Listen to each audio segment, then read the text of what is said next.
And that doesn't help us to understand the Bible.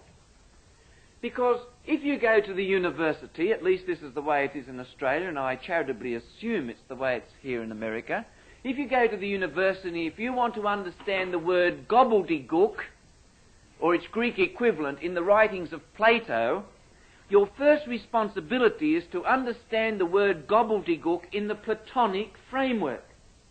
It's no good you taking the word from Plato and filling it with the meaning from Aristotle, or something like that.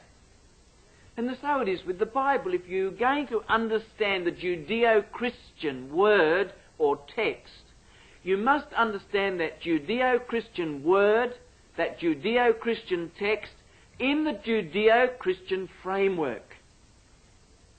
Now, surely that's so elementary you say, what else is new? Get on with the talk.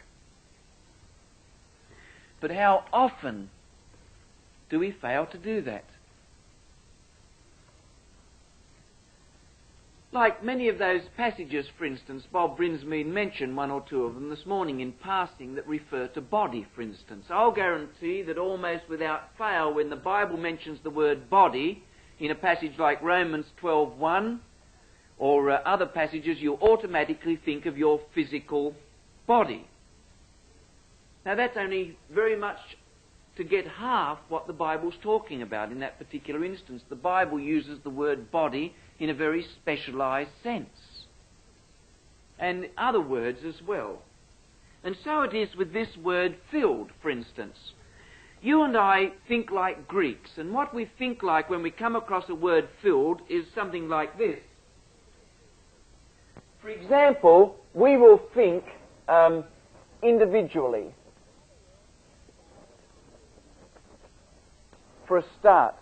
In other words, our immediate idea, our immediate feeling will be that this word filled refers to me as an individual. We do it instinctively, don't we? Because we're the products of an individualistic age. And there's a little bit of Greek philosophy floating around there too that places the emphasis on the essence, the individual essence, the thing in itself, so we automatically think individually. It's like when we look at a text like Colossians 3:27. Christ in you, the hope of glory. We instinctively regard that as referring to me as a self-enclosed individual. So perhaps we ought to put self-enclosed individual there. Whereas in actual fact, just 2 minutes to look at the Greek text, or something that will tell us what the Greek text says in Colossians 3:27, I don't think that's the text, Colossians 1:27, thank you, will show us that it is a corporate significance there. That Paul is talking about the congregation in its entirety, and not the individual as a self-enclosed reality. Now, straight away, that will perhaps alter the final thing that we come up with in looking at a text like that.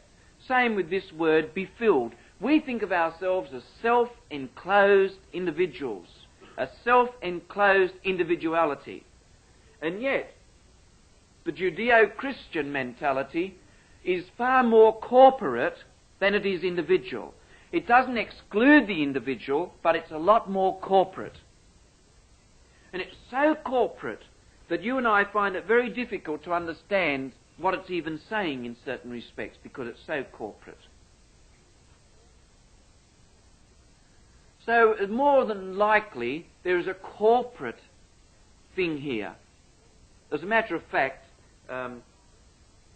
if you study the text a bit more carefully, you'll see that that's perfectly the case. It's not an individual thing here, it's a plural, corporate significance. But that's how we think. We think as self-enclosed individuals. The next thing we think about in this reference to this word filled is that we think statically. That is to say, we think in terms of sort of a standstill. We think of ourselves as a self-enclosed individual standing still, almost.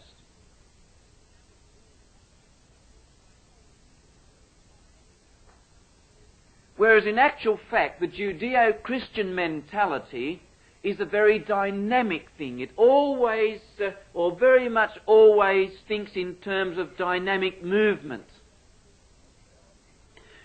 For example, you will look into the Bible in vain to see discussions on what God is like as a self-enclosed individual. The Bible will always speak of God in terms of his dynamic relationship with his people or with his enemies.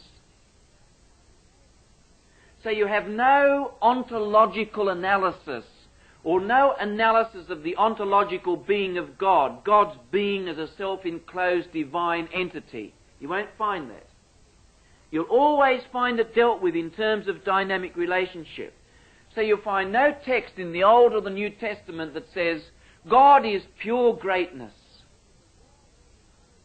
No, it says, God is great in the deliverance of his people from bondage. God is great in the thwarting of his enemies who do not trust his word. This type of thing, you see. It always speaks about what God is in terms of the dynamic relation that God exercises towards either his friends or his enemies. Do I make myself clear? Thank you. One brother nods. Thank you. We'll carry on and we'll just leave the rest. Now, we've got few things better to do than this. I hope that's your mentality. You know, you've come out at great personal expense and energy and so forth. You know, let's really go about it vigorously and apply ourselves to it. Don't sing standing on the promises and then sit on the premises.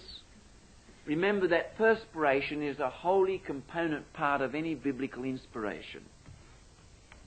Don't think that the two are mutually exclusive.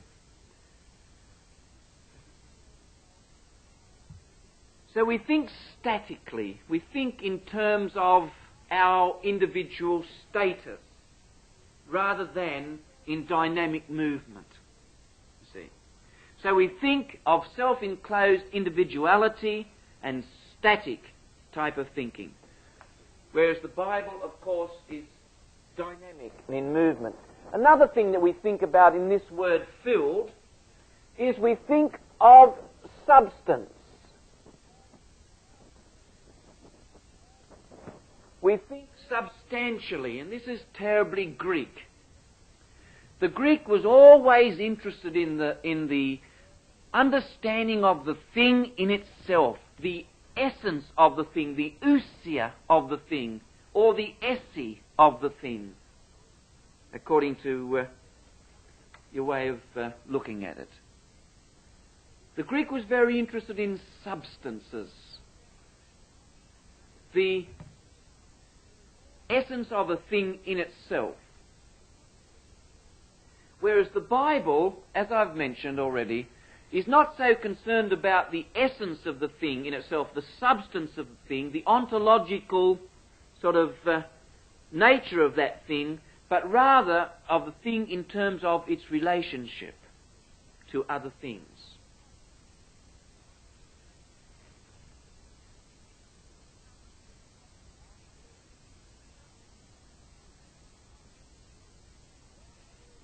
This is thinking like a Greek, to think of a self-enclosed individuality, a static thing, and substantial. It's not the way the Bible thinks at all, fundamentally, essentially, basically. And so, when you have illustrations of what it means to be filled with the Spirit, you often have a preacher who will produce a glass and water and so forth. And this provides the sort of machinery, the illustrative machinery by which he conveys what it means to be filled with the Spirit. Or you have a Christian come up to you like a perpetual bubble bath, you know, and sort of bubble his witness all over you, you know, and tell you how much he loves God and how much he loves everybody else, and tells you how wonderful he feels as evidence that he is filled with the Spirit. And we automatically think that when the Bible says such and such was filled with the Spirit, we automatically think that that is a designation of the person in himself or herself. That they were a particularly vibrant sort of even ooey-gooey type of Christian. The sort of person who shakes your hand off like a water pump handle. Or the person who backs up to you and tips his witness all over you and leaves you covered up with his witness for weeks after. That fellow is filled with the Spirit, we say. In the particular fellowship that I was involved in when I first became a Christian, one of the characteristics of being filled with the Spirit was to have a beautiful face. I heard people in my fellowship say, you can see the Lord in his face, can't you? And I'd be there, as this young convert with jaundice all over me, peering to see what the Lord looked like, or what a face looked like with the Lord in it. And that was serious. I don't know whether you've ever... Has any of you ever heard anything like that, or is that a peculiar Australian sort of... So I wanted the Lord to be in my face. I remember attending a missionary night where they showed slides in New Guinea. And there on the right hand of the screen was black people standing there, half-clad, with great telegraph poles through their nose and hair everywhere, while on the other side there were people dressed like us Westerners, zip grins, and the interpreter said, the commentator said, why, you can tell those who are the Lord's. Can't you see the Lord in their face? So once again, I'd be peering. So I went down to what we call a chemist shop in Australia, and I wanted to really improve on this, so I went down there and bought I said, what's the best sort of soap that you've got? What's the soap that'll bring up your face like a neon light? And rightly or wrongly, he said at that time, I think it's coal tar. Do you have that sort of soap here? So I bought a great bucket of it, this coal tar soap, and took it home. And then I started my daily ablutions, bringing the Lord into my visage, Prayer and coal tar soap was bound to do it. And I used to get around that fellowship beaming, really. You had to have an umbrella if you sat near me. I was that beaming and I radiated that much heat, just waiting for people to say, you can see the Lord in his face. That was one of the characteristics of being filled with the Spirit. But you see, it was enclosed individuality, a static thing, and a substance. It was, sort of a beaming thing all the time, sort of from you as an individual that would tell whether you were filled with the Spirit or not. That's not a biblical way of looking at things. I hope I'm not treading on anyone's toes when I say that. I hope, you haven't got a closet full of coal tar soap at home, and if you have, keep it up. That won't hurt you. The social benefits will be marvellous. But as far as spiritual benefits, I can't offer you so much hope. Another characteristic when I was in the fellowship was, being an enthusiastic greeter of other people. And I had my pastor had to come to me because I was nearly paralysing old ladies. They'd come out and I'd slap them on the back and shake their hand off, and one nearly went right down the stairs.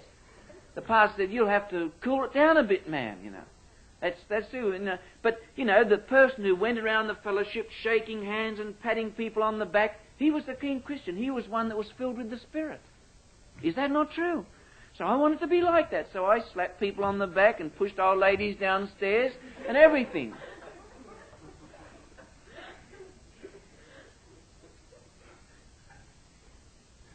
Careful there, careful.